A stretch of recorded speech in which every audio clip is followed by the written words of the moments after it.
Eu começo esse segundo bloco. Tiagão, a minha Minas Gerais hoje está atenta, porque é hoje. A Câmara dos Deputados decide o futuro do presidente Michel Temer, denunciado por corrupção. Eu mostro agora para você, meu amigo, minha amiga, como será o dia e o que vai acontecer na sessão que analisa o parecer pelo arquivamento da denúncia da Procuradoria-Geral da República contra o presidente Michel Temer. Será assim esse dia, Minas Gerais? Acompanhe comigo.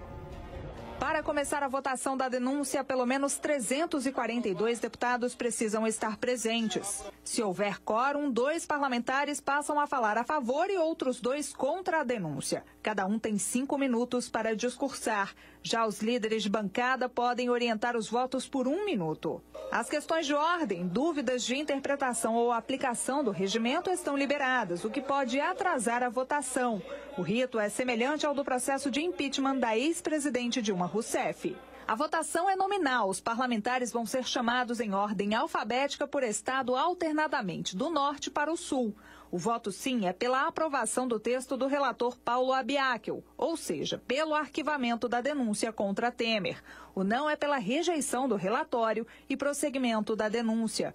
Os deputados também podem optar pela abstenção. A denúncia só vai adiante se 342 deputados votarem contra o texto do relator. Se os ministros do Supremo Tribunal Federal aceitarem a denúncia, Temer vira réu e é afastado por 180 dias. Neste caso, o presidente da Câmara, Rodrigo Maia, assume interinamente. São, então, 3 julgamentos específicos. Um da Câmara, que autoriza o prosseguimento ou não daquela denúncia durante o mandato presidencial.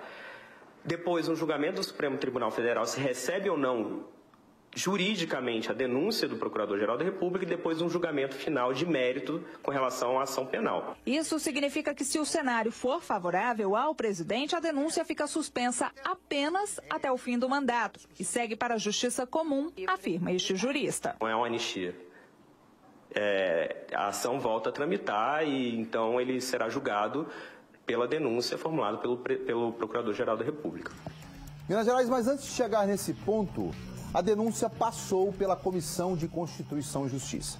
Quem teve a oportunidade de acompanhar pelos canais fechados, pôde ver, e pelo canal aberto da TV Câmara também, pôde ver a participação de cada um dos membros daquela comissão, a grande nuance que foi a troca, substituição de deputados, entra um, sai outro, é da base do presidente, não é. Mas aí, nós aqui de Minas Gerais sabemos que existem representantes nossos lá. E o presidente da Comissão de Constituição e Justiça, Sua Excelência deputado Rodrigo Pacheco, conduziu os trabalhos dessa comissão naquela que é, ou que foi, e que está sendo a primeira denúncia contra o presidente Michel Temer. E é para lá que a TV Alterosa e o Alterosa Alerta vai.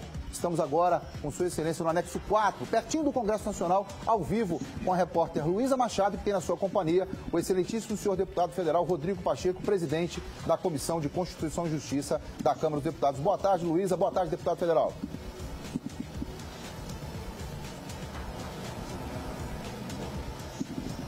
Stanley, boa tarde. Pois é, a gente está aqui no gabinete do deputado Rodrigo Pacheco, ele que é presidente da Comissão de Constituição e Justiça do PMDB. Deputado, hoje é um dia bastante importante, né, para o partido, para o presidente Michel Temer. Qual que é a expectativa? Que a denúncia vai ser derrubada? Bom, realmente um dia importante. Primeiramente, boa tarde ao Stanley, é uma pessoa que eu admiro muito, um grande profissional. Parabéns pela condução, viu, Stanley, do seu trabalho, da sua trajetória como jornalista. Cumprimentar todos os telespectadores da TV Alterosa, agradecer a presença de vocês. De fato, hoje é um dia muito importante para o país, embora triste em razão de ser inédita essa situação, um presidente da República denunciado perante o Supremo Tribunal Federal por uma suposta prática de um crime comum. E a Constituição Federal determina que, antes do processamento criminal do presidente no Supremo Tribunal Federal, a Câmara dos Deputados deve se pronunciar autorizando ou não o processamento criminal do presidente da República. E é justamente isso que está sendo feito aqui hoje. Depois de todo um trâmite que foi muito longo, e nós podemos inclusive detalhar para o melhor esclarecimento da população, mas após esse trâmite, hoje é o momento do plenário da Câmara dos Deputados os 513 deputados se pronunciarem sobre a autorização ou não desse processamento criminal do presidente. Se autorizado, vai para o Supremo essa autorização para que o presidente, então, lá seja processado, com o recebimento da denúncia e todo o trâmite do processo, caso ela seja recebida. Se não houver essa autorização, esse processo fica suspenso até o encerramento do mandato do presidente da República. Quando se encerrar o mandato do presidente da República, o senhor Michel Temer, denunciado, então responderá ao processo normalmente. Deputado, a expectativa é que, alcançando esse quórum de 342 deputados, a denúncia seja derrubada, não é isso? O DEM sinalizou que vai votar a favor do Michel Temer e eu queria repercutir com você a decisão do partido, do PMDB, que houve rumores aí de que alguns deputados que votassem contra Michel Temer poderiam até ser expulsos do partido, é isso? Nesse instante, são 13 horas e 10 minutos, já se alcançou o quórum lá no plenário, mais de 342 deputados presentes. Já houve, inclusive, uma votação agora do encerramento da discussão da matéria. E agora, então, esse procedimento, essa CIP, que é uma solicitação de instauração de processo contra o presidente da República, já pode ser votada pelo plenário da Câmara. Será uma votação nominal, uma chamada nominal de todos os deputados, e o que nós vemos muito claramente aqui, de fato, até pela maioria que já se implantou a essa altura, que essa autorização não deve ser concedida.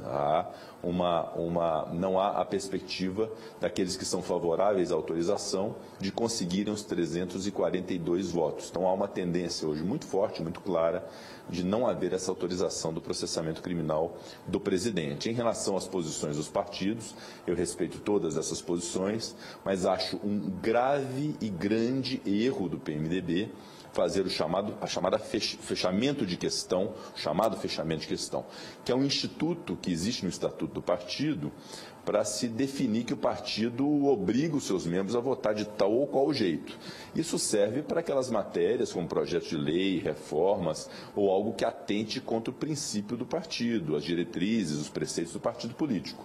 Não deve servir para uma denúncia criminal que pela primeira vez é enfrentada pela Câmara dos Deputados, e é um juízo muito íntimo do deputado autorizar ou não essa matéria. Não era algo que devesse ser tratado em um universo de partido político, com o fechamento de questão e punindo o deputado que vote sim, ou que vote não, ou que vote abstenção. Então, acho que esse é um grande erro, esse fechamento de questão. Já me pronunciei nesse sentido na data de ontem, mantenho essa minha posição e, definitivamente, se o PMDB tiver responsabilidade, espírito democrático, não haverá de punir ninguém que vote contra os interesses do presidente da República. Stanley gostaria de fazer uma pergunta, não é isso, Stanley? Excelência, mais uma vez, muito obrigado por ter atendido a demanda do Alterosa Alerta. O deputado vai me ouvir agora. Nós estamos com a seguinte realidade. Nós temos ex-presidentes da República que estão denunciados, nós temos presidente da República denunciado e temos presidenciáveis da República que estão na mira também da denúncia. O senhor, em primeiro mandato, já ocupando uma função tão importante na República Federativa do Brasil, como é que o senhor vê esse quadro para nós, eleitores aqui em Minas Gerais? Ex-presidente, presidentes e presidenciáveis, todos na mira da justiça como pessoas responsáveis por crimes, deputado?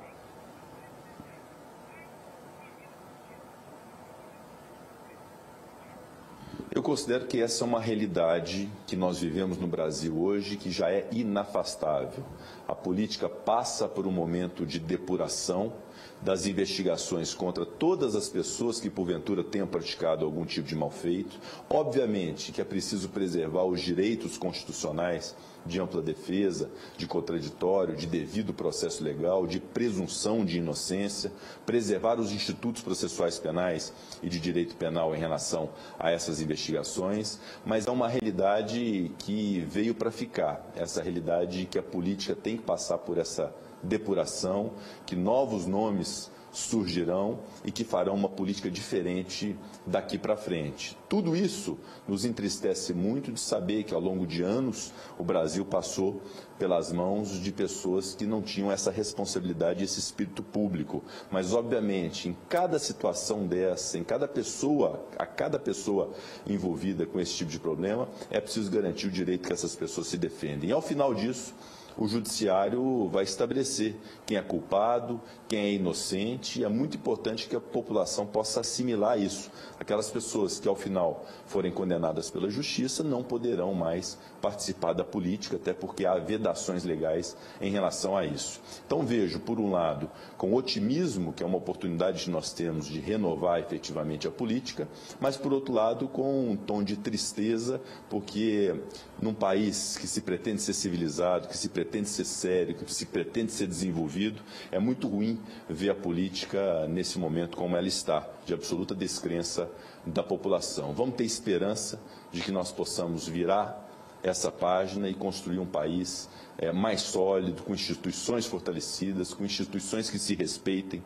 Não adianta também pensar que toda a solução do país está no Poder Judiciário, porque não está. É fundamental valorizar o Legislativo, é fundamental valorizar o Executivo e estabelecer essa balança muito equilibrada entre esses três poderes. Então, a palavra de ordem, Stanley, é mesmo de esperança numa política e num país melhores daqui para frente. Excelência, mais uma pergunta. Mas é um trabalho longo aí ainda. Né, deputado, né, Stanley? O Brasil ainda tem uma longa trajetória aí. Mais uma pergunta para ele, deputado. Aproveitar que o senhor está aqui, tomar mais um pouco de tempo, o senhor vai sair correndo aí. A questão que eu coloco para o senhor agora é o seguinte: nós estamos aqui em Minas Gerais com os olhos voltados aí para Brasília, sobretudo no posicionamento que cada deputado mineiro vai tomar em relação a essa denúncia. Mas existem duas outras denúncias que também estão para chegar na CCJ sob a presidência do senhor. Confere, é isso mesmo? Para explicar para Minas Gerais?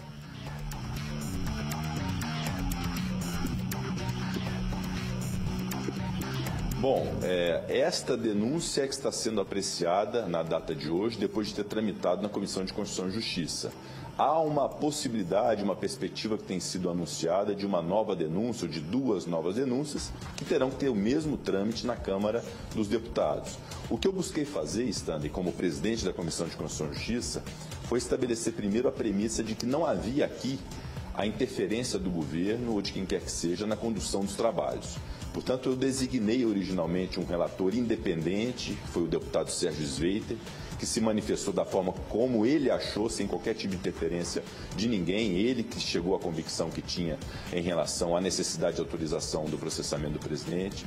Eu tive que tomar decisões de não permitir a dilação probatória na Comissão de Constituição e Justiça e outras tantas decisões aqui nesse processo que está sendo votado hoje. Depois tive que designar um novo relator diante da derrota do parecer do deputado Sérgio Sveiter, que veio a ser o deputado Paulo Abiac, o nosso colega, inclusive de Minas Gerais, que é advogado e que faz um novo relatório expressando a maioria da CCJ pela não autorização do processamento criminal do presidente. Então tive que tomar as decisões, que escolher os relatores e me abstive na votação da CCJ, como faria abstenção também no plenário, porque isso é realmente recomendável e usual que seja feito, inclusive com apelo de diversos deputados. Mas é bom lembrar que os deputados têm as suas próprias convicções, têm as suas próprias circunstâncias e as suas realidades, e votar sim ou não é preciso respeitar a opinião de cada um dos deputados e que vença uma maioria que seja uma maioria legítima. Mas outras denúncias poderão vir.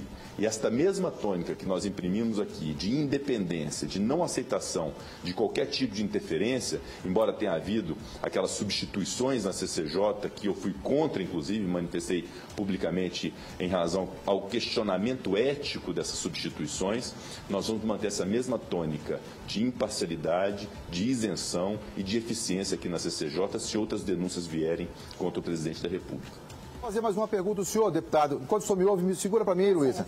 Eu tenho uma demanda aqui de Minas, deputado. Nós estamos com as BRs paralisadas hoje por conta do aumento do combustível.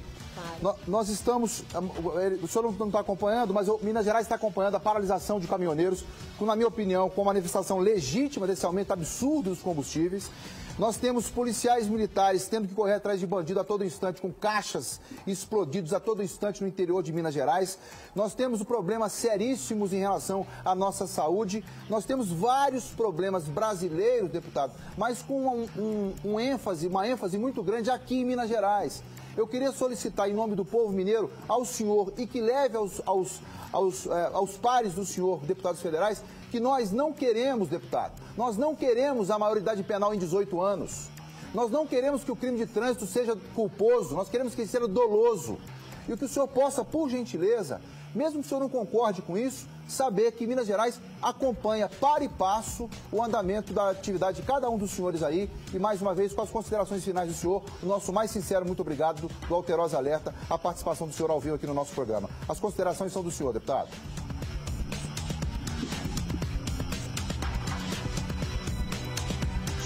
Muito obrigado, Stanley. Você tem toda a legitimidade para fazer esses pleitos, porque é advogado e um profundo conhecedor dos problemas de Minas Gerais e do Brasil de um modo geral, e que vive realmente junto das pessoas, conhecendo todos esses problemas. A melhor solução que nós temos para superar essa crise política, econômica, ética que o Brasil vive, sem precedentes essa crise, é no voto no ano que vem, em 2018, pesquisando os candidatos, identificando quem tem compromisso e quais são as ideias desses candidatos, quem tem planejamento, no caso de cargos executivos, para poder fazer esse enfrentamento com eficiência. E uma regra muito básica: não há desenvolvimento social, não há desenvolvimento humano, não há melhora da violência sem o desenvolvimento econômico que possa gerar trabalho e emprego para as pessoas, que as pessoas vivam junto às suas famílias com condições dignas de viver. Então, essa premissa é fundamental, e tornar o Estado mais enxuto, não enxuto em termos de serviço, mas um Estado mais enxuto em termos de mordomias, em quantidade de cargos comissionados, que são aqueles sem concurso público, em quantidade de órgãos com sobreposição de atribuições, que às vezes não precisam nem existir. Então, essa lógica precisa ser implementada na política por pessoas de bem que sejam escolhidas a partir da boa intenção das pessoas na hora do voto. Então, nós temos muito otimismo de que as coisas possam melhorar em todos os segmentos, inclusive esses que você disse, de maiores punições em relação àquelas pessoas que praticam crimes, mas sempre preservando os direitos constitucionais, porque assim como há pessoas culpadas e que sejam processadas, há também inocentes injustamente acusados. Então nós temos que ter um sistema que funcione e que possa punir culpados e absolver inocentes desses crimes todos, dessa violência que nós vivemos hoje em dia. Então, uma série de coisas que têm que ser feitas com inteligência, com comprometimento, com decência, com espírito público, e a melhor forma realmente será no ano que vem, na hora de se escolher os representantes políticos que vão representar Minas Gerais e o Brasil como um todo. Eu agradeço muito a participação, estou inteiramente à disposição de vocês para qualquer tipo de esclarecimento, seja em relação a essa matéria que nós estamos historicamente enfrentando hoje aqui na Câmara dos Deputados, seja em relação a qualquer outro tema que interesse para a política nacional. Obrigada pela participação, deputado, e a gente volta aí para BH com vocês, Stanley. Obrigado, Minas Gerais, vem comigo. Quero agradecer